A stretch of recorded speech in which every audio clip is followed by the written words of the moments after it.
Hai, Assalamualaikum dan selamat tengah hari.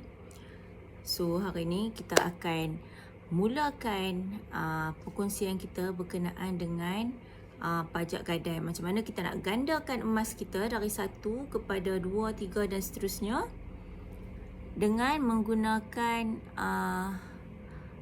duit dari hasil pajakan, okey? Sebenarnya tajuk pajak ni, kita rolling pajak ni, dia satu tajuk yang panjang tau. Jadi kat sini kita akan buat part by part. Okey, kalau hampa nak follow semua, untuk awal-awal ni hampa subscribe dulu YouTube channel ni, Salwa Kursia Official. Okey, hampa subscribe dulu. Kita akan update part by part dari masa ke semasa lah.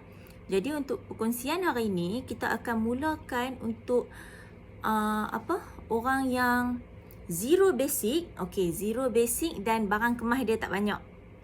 Okey, katakan dia cuma ada satu barang kemas saja. Okey, dia cuma ada satu barang kemas saja dan kebetulan masa tu dia teringin sangat nak beli barang kemas tapi dia tak ada cash. Okey, lepas tu ataupun dia ada cash sikit, tak berbaloi nak beli barang kecil. Jadi dia terpaksa menggunakan teknik gadai lah. So kat sini hari ni kita akan ajak untuk beginner lah. Okey, untuk beginner, cara pengiraan dan sebagainya. Okey, kita mulakan dengan barang kemas kita. Kita ada 10 gram. Okey, kita ada satu je barang kemas hari ni. Kita ada 10 gram bangle. Okey, katakan hari ni harga emas 916,250. Kita ada barang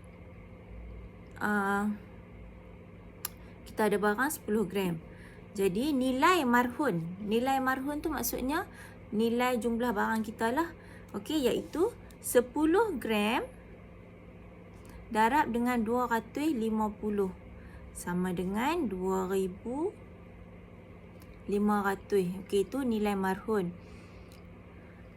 Pinjaman, okey. Pinjaman bergantung kepada arahnu yang kita pilih, biasanya di antara 65% hingga ke 80%. Okey. Tapi kat sini kita ambil average lah, kita ambil 70. Okey. Dari 2,500 kita dapat pinjaman 70%. Okey.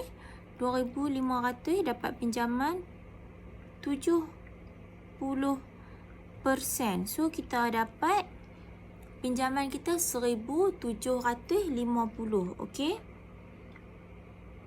Okey, ni wang tunai yang kita dapat dalam tangan lah. Okey, 1,750. Okey, kiraan upah. Kiraan upah ni pun sama, bergantung kepada kadar upah arahnu yang kita nak pi tu. Pun kita akan ambil purata lah supaya anggaran kita tu tak lari jauh. Biasanya di antara 0.75 hingga ke 0.9 ataupun 1. Ni arahnu lah, arahnu Islam lah. Lepas tu ada tinggi lagi pun ada, macam pajak gadai biasa, pajak gadai Cina tu biasanya 1 hingga 2%. Tapi so far arahnu kalau kat Sungai Petani ni, kalau hampa tanya, macam aku yang mampir arahnu Koperasi Tentera dekat Carnival Business Park tu kan. Pasal apa suka pergi situ? Satu, kadar upah dia rendah. Satu lagi, parking mudah. Parking mudah. Lepas tu dia tak link dengan bank. Macam Rahnu, Bank Islam, Bank Rakyat tu katanya sikris lah, situs lah. Aku pun tak pasti sebab aku tak ada loan apa-apa. Okey, ada Alza tu sebiji pun dah habis bayar dah. Jadi pergi kat situ bukan apa, staff dia mesra, dia punya kadar upah dia pun murah. 0.55 hingga 0.79 bergantung kepada nilai marhun dan jumlah pinjaman lah kot. Dah tentulah nilai marhun dengan jumlah pinjaman tu dia memang link. Okey, so dia di antara 0.75 hingga 1.0. Jadi kita ambil tengah-tengah kat sini, kita kira dengan kadar upah 0.8. Okey, 0.8 tadi nilai marhun kita 250. Okey, cara nak kira upah. Okey, dengan barang kita 10 gram tadi. Okey, berat barang kali dengan kadar upah iaitu 0.8. Okey. Darab dengan harga semasa iaitu 250. Okey. Okey, ni dia ada banyak cara kira, tapi kita bagi kat sini jumlah barang iaitu 10 gram kali dengan 0.8 kali dengan 250 bahagi 100. So kat sini 10 gram kali kadar upah 0.8 kali 250 bahagi 100. So dia jadi RM20 sebulan. Kalau hampa nak kira hari, hampa bahagilah pula 20 tu dengan 30 kan. 30 hari sebulan kan. Ni per bulan. Ya kan, RM20 sebulan. Ataupun kiraan yang mudah lagi ialah nilai marhun. Kat sini nilai marhun kita 2,500 kali 0.8 bahagi 100. Senang je kan. 2,500 bahagi 0.8 2,500 kali 0.8 bahagi 100. Dapat jawapan dia sama juga. Okey, RM20 per bulan. Okey. So RM20 per bulan. Katakan komitmen kita, kita nak gadai 6 bulan. Okey, 6 bulan. Dia memang gadai ni sistemnya biasa dia buat 6 bulan, 6 bulan, 6 bulan. So setiap 6 bulan, 6 bulan pertama kita akan pergi banyak upah iaitu RM20 kali 6 bulan RM120. Ni kalau kita tak ada duit lagi, kita nak tebus yang 1,750 tadi, kita cuma bayar 120. Kita lanjutkan lagi surat untuk 6 bulan akan datang. Okey. 6 bulan akan datang masih tak ada lagi 1,750 tu. Masa ni dia kena nilai semula dan gadai semula. Contoh masa tu nilai dan gadai semula emas turun. Emas turun mungkin kita kena tambah duit sikit. Okey, dengan duit sikit tu maksudnya tadi upah dia 120 untuk 6 bulan. Beza harga tu mungkin masa kita gadai hari tu RM250 kan. Tiba-tiba emas turun jadi 220. So nilai marhun tu dah jadi 2,200. So kita kena tambah sikit kat situ. Tapi kalau masa kita nak tukar surat tu, kita nak nilai dan gadai semula tu, emas naik. Contohnya dari 250 yang tadi kita gadai tu, dia jadi 270. So kita akan dapat baki dalam tangan. Maksudnya dengan perubahan RM20 per gram tu, lepas tolak kita punya upah 120 tadi tu, kita akan dapat baki lebihan tu. Itu tajuk lain. Okey. Yang tu akan ada part lain yang lagi satu, overlap, perbezaan harga dan sebagainya. Tapi hari ni kita nak fokus, kita ada satu barang, kita pergi gadai, kita dapat cash, kita nak beli barang lain, dan macam mana kita nak bayar semula per bulan. Okey. Jadi tadi kita dapat cash 1,750. 1,750 kita bahagi dengan harga semasa iaitu 250, kita akan dapat beli berat barang dalam 7 gram. Okey, 7 gram nah. Ni kalau hampa tambah sikit lagi 1,750, hampa tambah 250, hampa akan dapat 2,000 kan. 2,000 bahagi 250, hampa akan dapat 8 gram. So terpulang. Kalau hampa ada bajet lebih, hampa nak tambah gram sikit dapat lebih, teruskan. Kalau hampa tak ada, bajet hampa memang tight, memang tu je yang ada, tu je cash yang ada, tak apa. Kita beli barang 7 gram. 7 gram ni tak termasuk upah. Tak apa, upah tu tak mahal sangat. Kan kita cari barang yang upah dia tu tak mahal sangat. Upah dia agak-agak dalam 100. Okey. So kita dapatlah gelang 1,750 tambah upah 100. Jadilah 1,850. Tapi sebenarnya nilai kat pajak RM250 per gram tu kat kedai sebenarnya dia lebih murah tau. Jadi kalau hampa cari kedai yang mungkin harga dia 240 ataupun 238, So 1,750 tu mungkin dah sekali upah. Betul tak? 7 kali 239 lah for example kan. Tambah upah 100. 1,773. Maksudnya hampa tambah dalam RM23 je. Okey? So kat situ. Okey, dah dapat dah. Jadi barang kita dari 1 tadi, dari 1 dah masuk pajak. Kita ada 1 lagi kita pakai yang kita baru beli tadi. 7 gram hampa boleh dapat macam-macam jenis sebenarnya. Rantai tangan fashion, rantai tangan ni pasiak, lipan apa semua tu yang padu-padu.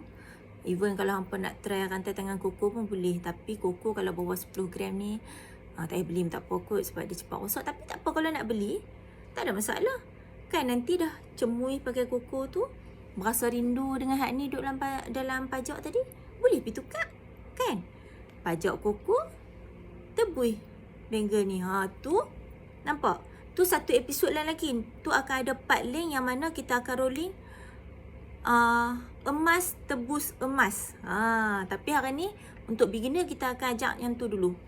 Jadi kita ada hutang dekat pajak tadi 1,750 tambah upah 6 bulan 120.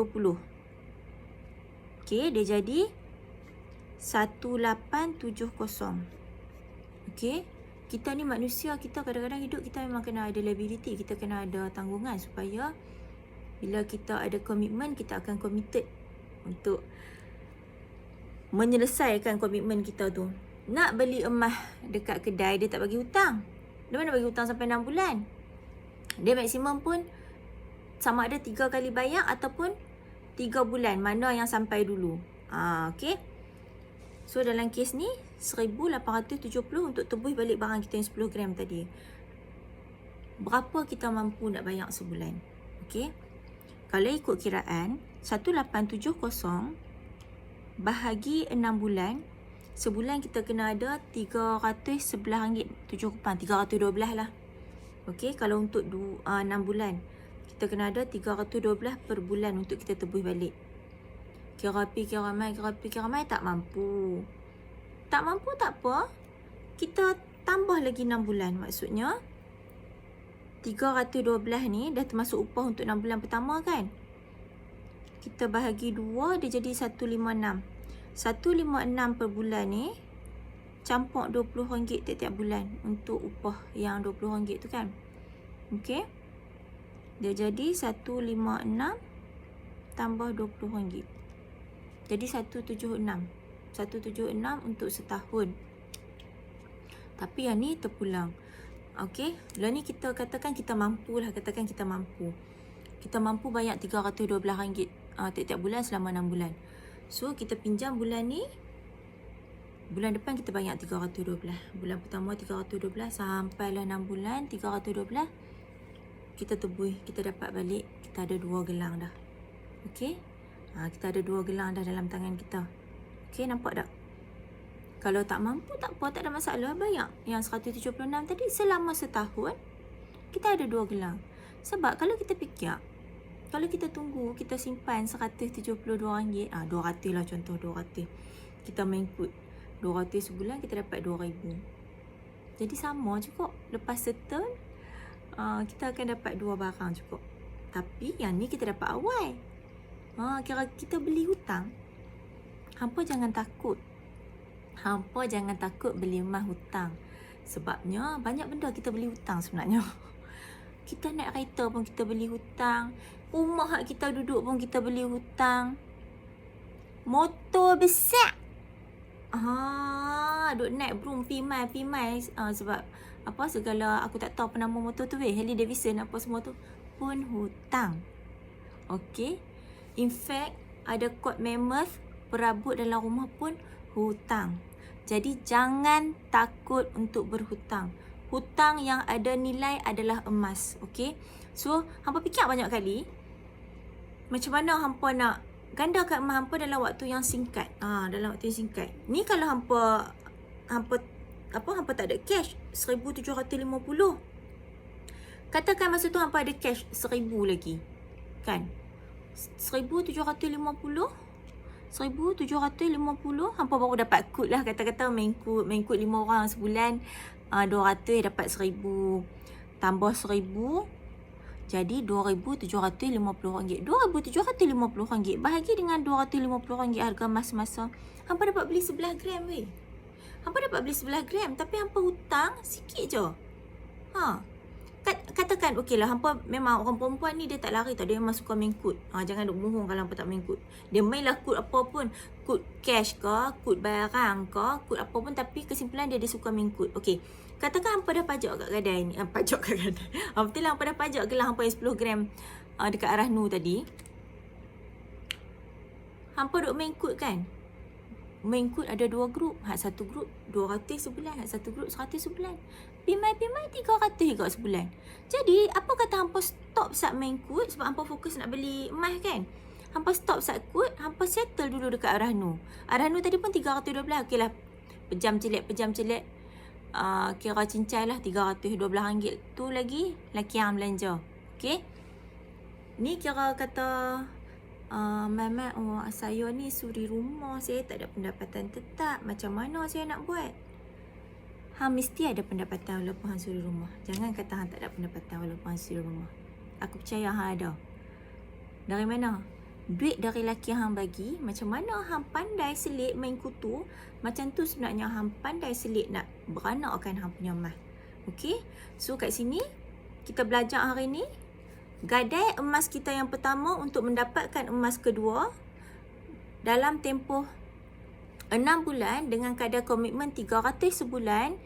Kita mampu beranakkan emas kita daripada 10 gram ke 17 gram lah. Okey? Nampak tak kat situ? Dan tadi kita dah ajak macam mana kadar kiraan upah. Okey? Ini part pertama. Ingat tak? Untuk hampa yang baru kenal Salwa Kursia, hampa boleh subscribe dulu YouTube channel Salwa Kursia Official. Like, share, jangan lupa. Akan ada part yang seterusnya. Kita akan guide hampa macam mana tadi dah jadi 2 barang. Dia akan jadi 3 barang, 4 barang, even 10 barang. To the point, kita akan tebus emas kita menggunakan emas. Okay? Sebab kat sini kita, macam mana konsep dia? Kita ada 10 gelang pun, kita tak akan pakai 10-10 kat jari kita weh. Hampa bekerja ke, tak bekerja ke, suri rumah ke, aku percaya hampa tak akan pakai semua tu dalam masa sekaligus. Sebabnya menguruskan anak kecil pun susah weh. Barang penuh tangan gila hang. Ada 20 cincin, hang nak pakai 20 cincin ni. Jari ada 10. Takkan nak bubuh satu jari 2 cincin ke? Muhur mengarut. Kan? Jadi hampa stay tune. Kita akan ada episod seterusnya, part kedua. Episod hari ni dari 1 jadi 2. Nanti macam mana kita nak jadikan 3. Okey?